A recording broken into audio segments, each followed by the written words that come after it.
आज की वीडियो में मैं आपको एक्सप्लेन करूंगा that is manure and fertiliser के बारे में। हम लोग क्लास 9 साइंस का चैप्टर 15 कर रहे थे that is improvement in food resource. आज का वीडियो लेक्चर नंबर 5 है। इसके पिछले वीडियो में मैंने आप लोग एक्सप्लेन किया था दैट इज क्रॉप्स क्या होता है और डिफरेंट टाइप्स ऑफ क्रॉप्स के बारे में, ठीक है। और इसी के साथ साथ मैंने आप लोग को क्रॉप प्रोडक्शन के बारे में भी मैंने आप लोग को एक्सप्लेन कर दिया, ठीक है। और ग्रीन रिवोल्यूशन और व्हाइट रिवोल्यूशन क्या होता है वो भी मैंने आप लोग को एक्सप्लेन कर दिया, ठीक है। तो अगर आपको वो सारा टॉपिक अच्छे से सीखना है तो आप लोग उसको मेरे YouTube चैनल में जाकर उसको देख सकते हो, ठीक है।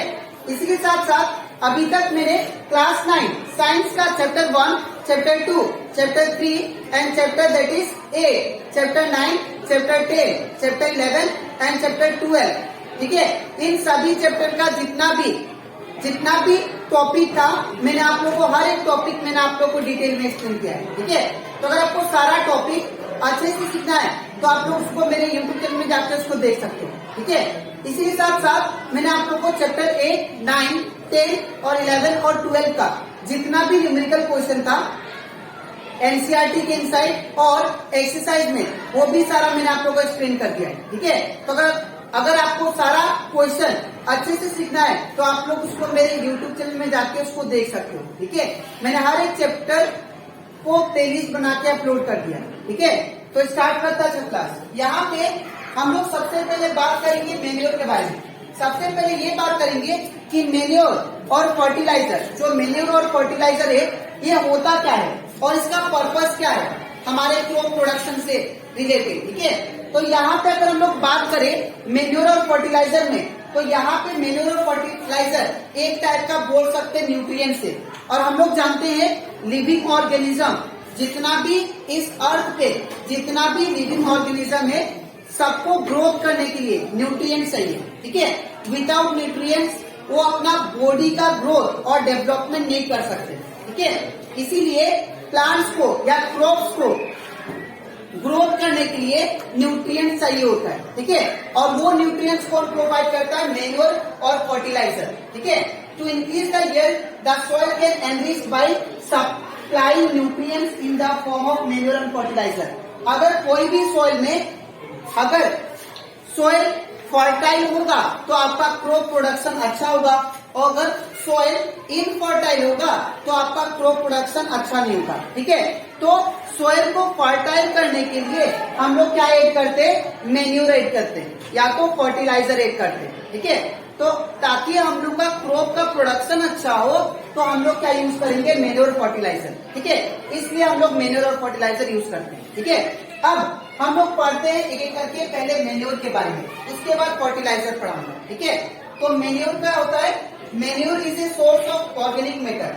ये जो मैन्योर है ये एक ऐसा न्यूट्रिएंट्स है जो कि ऑर्गेनिक मैटर है, जो ऑर्गेनिक सब्सटेंस से मिलता है। ऑर्गेनिक मतलब क्या? ऑर्गेनिक मतलब जो लिविंग ऑर्गेनिज्म से मिलता है, ठीक है।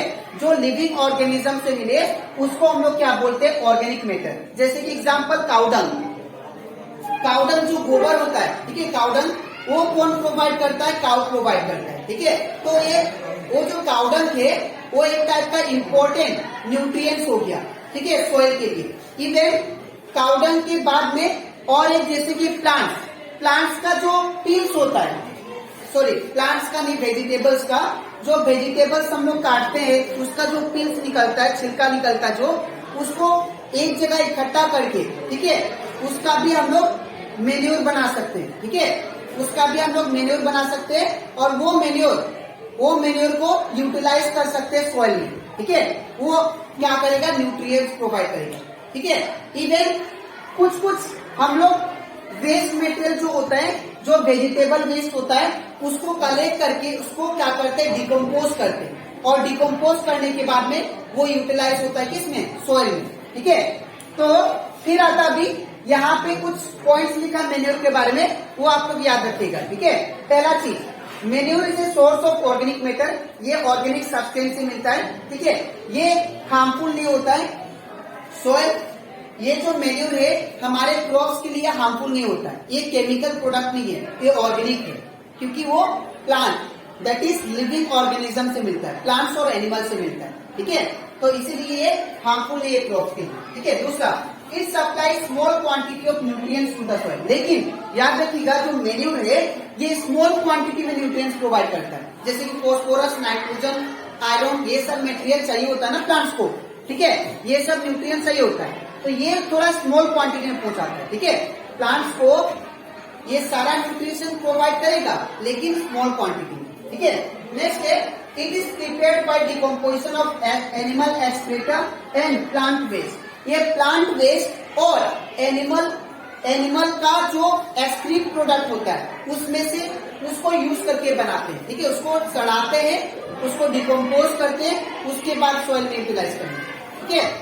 इसके बाद अब हम लोग बात करते हैं वेरियस फॉर्म्स ऑफ मेन्यूर। क्या क्या मेन्यूर है वो बात करेंगे, कितने टाइप्स का मेन्यूर है, ठीक है। तो पहला है जो टाइप वो है आपका कॉम्पोस्ट, ठीक है। कॉम्पोस्ट क्या होता है वो सुनिए। कॉम्पोस्ट मतलब the process in which animal excrete like cow dung, kitchen waste, plant remain waste food, sewage waste etcetera decompose known as compost. अब मैं आप लोग को डिफरेंट टाइप्स ऑफ मेन्यूर के बारे में बता रहा हूँ, ठीक है।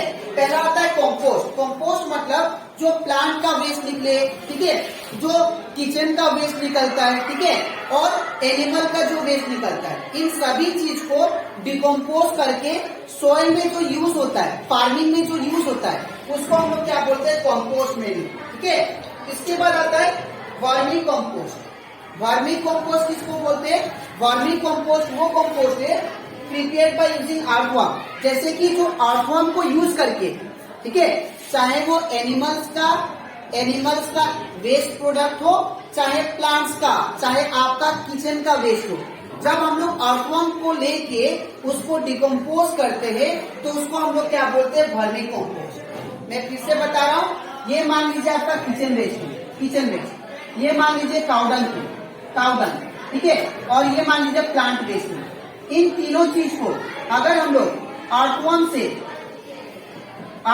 से डिकम्पोज करें, ठीक है, अर्थवर्म से डिकम्पोज करते हैं, ठीक है, तो वो जो मेन्यूर बनेगा, वो जो मेन्यूर बना उसको कौन सा मेन्यूर बोलेंगे, वर्मी कॉम्पोस्ट मेन्यूर, ठीक है। जो अर्थवर्म से ये तीनों चीज डिकम्पोज सड़ाते हैं, ठीक है, तो वो जो मेन्यूर बनता है उसको बोलते हैं वर्मी कॉम्पोस्ट, ठीक है। फिर बात करते हैं ग्रीन मेन्यूर। ग्रीन मेन्यूर क्या है, सम ग्रीन, कुछ देखना आप लोग, दैट इज पेड़ के नीचे या सोइल में पहले से ही घास होता है, ठीक है, ग्रासेस जो होता है, प्लांट्स का जो पत्ता होता है सड़ जाता है और सोइल के साथ चिपक जाता है, ठीक है ना। तो जो उसमें भी क्या होता है, बहुत सारा न्यूट्रिएंट्स होता है, ठीक है, वो जो न्यूट्रिएंट्स है उसको बोलते हैं ग्रीन मेन्यूर, ठीक है। उस न्यूट्रिशन को क्या बोलेंगे, ग्रीन मेन्यूर। उसको हम लोग ह्यूमस भी बोलते हैं, ठीक है। ह्यूमस भी फर्टाइल सॉइल के लिए बहुत जरूरी है, ठीक है, तो इसलिए इसको हम लोग क्या बोलेंगे, ग्रीन मेन्यूर, ठीक है। तो ये कुछ था मेन्यूर के बारे में जो आपको हमेशा याद रखना है, ठीक है। तो आई होप आपको एक कंसेप्ट मेन्यूर के बारे में, ठीक है, और हम लोग ये मेन्यूर और फर्टिलाइजर क्यों यूज करते हैं ये अच्छे से क्लियर हो जाता है, ठीक है। अब इसके नेक्स्ट स्लाइड में मैं आप लोगों को समझाऊंगा दैट इज फर्टिलाइजर के बारे में, ठीक है। इसके बाद नेक्स्ट बात करते हैं दैट इज फर्टिलाइजर के बारे में, ठीक है। तो यहाँ पे फर्टिलाइजर भी एक टाइप का इम्पोर्टेंट न्यूट्रिएंट्स है जो कि प्लांट का दैट इज क्रॉप प्रोडक्शन में हेल्प करता है, ठीक है। लेकिन बट यहाँ पे ये एक टाइप का इनऑर्गेनिक सब्सटेंस है। इनऑर्गेनिक मतलब ये एक टाइप का, इसको हम लोग फैक्ट्री में प्रिपेयर करते हैं, ये केमिकल सब्सटेंस है। जो केमिकल से बनता है उसको हम लोग बोलते हैं इनऑर्गेनिक। जैसे कि एग्जाम्पल, जैसे कि मैंने क्या बोला था, मेन्यूर को बोला था ऑर्गेनिक सब्सटेंस, तो दैट मीन्स वो लिविंग ऑर्गेनिज्म से मिलता है, ठीक है। तो जो चीज लिविंग ऑर्गेनिज्म से नहीं मिलता है उसको हम लोग क्या बोलते हैं, इनऑर्गेनिक सब्सटेंस, ठीक है। दूसरा, this are made up of chemical substance, ठीक है। ये जो है फर्टिलाइजर, ये केमिकल सब्सटेंस से बनता है, बहुत सारा केमिकल मिला के बनाया जाता है फर्टिलाइजर, ठीक है। इसके बाद it was prepared in factories, इसको कहाँ पे प्रिपेयर किया जाता है, दैट इज फैक्ट्री में, ठीक है, याद रखिएगा, इसको हम लोग फैक्ट्री में बनाते हैं। नेक्स्ट है they have large amount of nutrients like nitrogen, phosphorus and potassium. जैसे कि मैंने आपको बताया था मेन्यूर जो होता है उसमें लेस अमाउंट ऑफ न्यूट्रिएंट्स रहता है, ठीक है। तो वो less amount of nutrients plants को प्रोवाइड करता है, लेकिन ये जो फर्टिलाइजर है इनमें लार्ज अमाउंट ऑफ न्यूट्रिएंट्स रहता है और ये प्लांट्स को बहुत ज्यादा लार्ज अमाउंट में न्यूट्रिएंट्स देता है, जैसे कि नाइट्रोजन, फॉस्फोरस, पोटेशियम। ठीक है, इसके बाद है फर्टिलाइजर।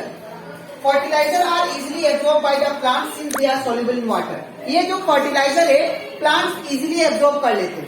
ठीक है, प्लांट्स इजिली एडॉप्ट कर लेते हैं फर्टिलाइजर को, बिकॉज ये जो फर्टिलाइजर है वाटर में सॉल्युबल है। ठीक है, नेक्स्ट है इट इज कॉस्टली। मेन्योर तो कॉस्टली नहीं होता है, वो तो हम लोग नेचुरल सब्सटेंस से बना लेते हैं, लेकिन इसको हम लोग को खरीदना पड़ता है और इसका ये बहुत ही ज्यादा कॉस्टली होता है। ठीक है, तो ये कुछ था पॉइंट जो आपको याद रखना है मेन्योर और फर्टिलाइजर के बारे में। ठीक है, तो अगर आपसे कोई पूछेगा कि डिफरेंस बिटवीन, अगर एग्जाम में आपसे पूछे कि डिफरेंस बिटवीन मेन्योर और फर्टिलाइजर क्या है, ठीक है, तो आप लोग मेन्योर, अगर आपसे कोई पूछेगा कि मेन्योर और फर्टिलाइजर में डिफरेंस क्या है। ठीक है, तो आप लोग आराम से लिख सकते हो पॉइंट वाइज देखे। ठीक है, पहला क्या है, it is a natural substance, natural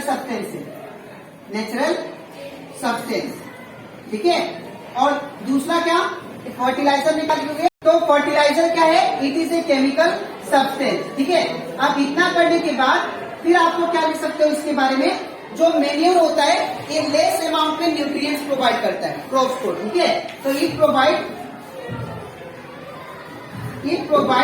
less amount of nutrients. ठीक है, बट जो फर्टिलाइजर है ये क्या करता है, large amount of nutrients provide करता है। ठीक है, it provide large amount of nutrients. ठीक है, और आप लोग क्या लिख सकते हो, ठीक है, यहां पे ये कॉस्टली होता है, इट इज नॉट कॉस्टली। ठीक है, it is not costly but it is costly. इसके बाद आप लोग क्या लिख सकते हो, it is prepared for living organism. ठीक है, it is prepared from living organic, या ऐसे भी लिख सकते हो, it is prepared from organic substance. ठीक है, और it is prepared in factory. ठीक है, it is prepared in factory. ठीक है, तो ये कुछ पॉइंट्स है जो आप लोग को बोर्ड एग्जाम में लिखना है, अगर डिफरेंस आ गया, difference between manure and fertiliser. ठीक है, तो आई होप आपको आज का टॉपिक दैट इज मैन्योर और फर्टिलाइजर अच्छे से क्लियर होगा। ठीक है, तो अब इसके नेक्स्ट वीडियो में मैं आप लोगों को एक्सप्लेन करूंगा बाकी जो टॉपिक इस चैप्टर का, चैप्टर 15 का बचा है वो सारा, दैट इज इसके नेक्स्ट वीडियो में मैं आप लोग को इरिगेशन के बारे में डिटेल एक्सप्लेनेशन दूंगा। ठीक है, तो अगर आपको इरिगेशन के बारे में भी अच्छे से सीखना है तो आप लोग इसका नेक्स्ट वीडियो के लिए वेट कीजिए।